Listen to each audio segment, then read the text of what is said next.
योजना मुझे पहले समझा दो, ये है क्या? जो सेना में भर्ती होने के लिए रनिंग की प्रैक्टिस करता है वो कितने बजे उठता है? 4 बजे। और ऐसे लाखों युवा सपना देखते हैं तिरंगे की रक्षा। हेलो दोस्तों, मैं रेहान आलम और आप देखना स्टार्ट कर चुके हैं RBN live news. RBN live news में आपका स्वागत है। आज तारीख हो चुका है 21 जनवरी 2023 और आज की टॉप न्यूज में आपका स्वागत है। आपने अभी तक अगर मेरा चैनल को सब्सक्राइब नहीं किए हैं तो सब्सक्राइब कर लें। खबरों की ओर बढ़ने से पहले एक नजर सुर्खियों की ओर। जदयू के संसदीय बोर्ड के राष्ट्रीय अध्यक्ष उपेंद्र कुशवाहा इन दिनों दिल्ली के एम्स में अपना हेल्थ चेकअप कर रहे हैं। इधर बिहार की राजनीति चर्चे तेज हो गए हैं, वहीं वो बीजेपी में शामिल होने वाले हैं। आज की जो तस्वीर सामने आई है वो काफी कुछ बयां कर रही है। खुद की जान देकर डॉग ने बचाई 12 जिंदगी। पटना में 4 मंजिल मकान में लगा आग, डॉग ने भौंककर परिवार को जगाया। जमुई में 23 साल बाद पति घर लौटे, जुए में हारा तो नेपाल भाग गया था। घर लौटा तो कोई पहचान नहीं पा रहे थे, पत्नी का रो रो कर बुरा हाल। गोपालगंज में बोलेरो और बाइक की टक्कर, दोनों गाड़ी पर सवार 2 युवकों की हुई मौत। बाइक सवार अस्पताल से लौट रहा था घर। नवादा में पुलिस जवान पर ट्रैक्टर चलाने का प्रयास, पुलिस ने खदेड़ कर बालू माफिया को पकड़ा। 3 गाड़ी जब्त, 1 ड्राइवर को किया गया गिरफ्तार। बेगूसराय कोर्ट परिसर में कैदी के परिजन और पुलिस भिड़े, परिजनों ने लगाया 500 रुपया घूस लेने का आरोप। पुलिस बोली मोबाइल देने की कर रहे थे कोशिश। पटना बेली रोड पर हादसा, 2 की मौत। फ्लाईओवर पर पिकअप और स्कूल बस में टक्कर, ड्राइवर और खलासी की मौत, बच्चे रहे सुरक्षित।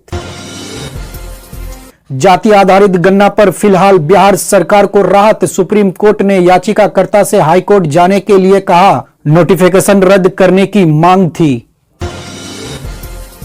सड़क पर उतरे जदयू छात्र संगठन के कार्यकर्ता, कहा गया में राजभवन का पिंडदान नहीं होंगे, हमारे भविष्य के साथ खिलवाड़ कर रहे हैं। किशनगंज में रेलवे के कार्य को ग्रामीण ने रोका, पुल निर्माण की मांग को लेकर लोगों ने किया हंगामा, मौके पर पहुंची रेलवे अधिकारी। किशनगंज में दिखा तेजस्वी यादव के मिशन सेट का असर, सदर अस्पताल में गड़बड़ी पर भड़के डीएम, अधिकारियों को लगाया फटकार। अब खबरों की ओर बढ़ते हैं विस्तार से।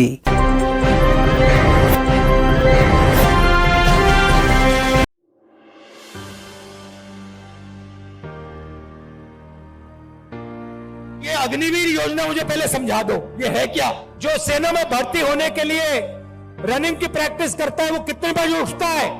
4 बजे।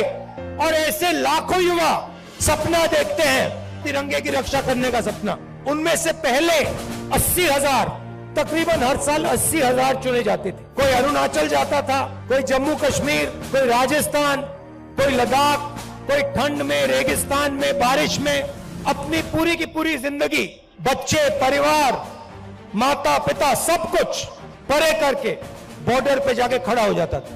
वो बॉर्डर पे खड़े होते थे, वहां पे तूफान आ जाए, बर्फ गिर जाए, गोली लग जाए, बम फट जाए, कुछ नहीं, देश के लिए अपना खून देने के लिए 80,000 युवा हर साल सेना में भर्ती होते थे। अब उनको पहले सेना क्या देती थी? सबसे पहले सेना उनसे कहती थी, देखो एक दिन ऐसा आ सकता है जब आपको हिंदुस्तान के लिए लड़ना पड़ेगा, शायद आपको शहीद होना पड़ेगा, मगर हम आपको एक बात की गारंटी देंगे कि दुनिया में सबसे बेहतर ट्रेनिंग हिंदुस्तान की सेना को, वायुसेना को, नेवी को हम देंगे।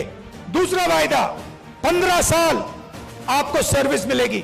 अगर आपको इतनी सी भी चोट लगी, हम आपकी रक्षा करेंगे।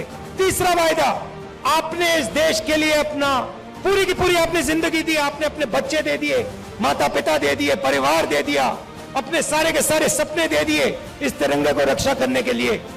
ठीक है, हम आपको पेंशन देंगे। जब आप गांव में वापस जाओगे तो हम आपको एक्स सर्विसमैन कह के हम आपको गांव भेजेंगे कि आपको वहां पे, चाहे आप शहर में रहो चाहे आप गांव में रहो, जब हिंदुस्तान की बाकी जनता आपकी ओर देखे, वो कहे कि इस व्यक्ति ने वो किया जो मैंने नहीं किया।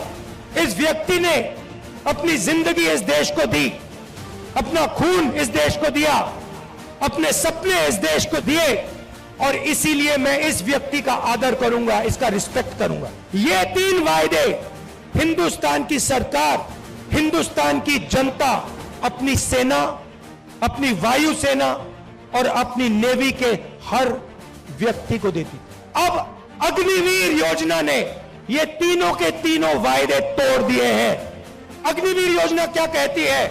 उन्हीं 70,000, उन्हीं लाखों युवाओं से कहती भैया 80,000 तो नहीं लेंगे, 40,000 लेंगे, और वो जो 15 साल की बात थी, वो जो सर्विस की बात थी, उसे भूल जाओ। 4 साल बाद हम 75% को वापस भेज देंगे, निकाल देंगे। बस 25% हम रखेंगे, 25% को हम रखेंगे, बाकी को हम छोड़ देंगे। आप लोग जाइए, बेरोजगार हो जाइए। अच्छा, जो पहले हम ट्रेनिंग देते थे, जो सैनिक को तैयार करने में 5, 10, 15 साल लगते हैं, जो टाइम लगता है उसको भूल जाइए। सिर्फ 6 महीने की ट्रेनिंग की जरूरत है। 4 साल बाद घर वापसी। पेंशन देते थे, अब नहीं दोगे।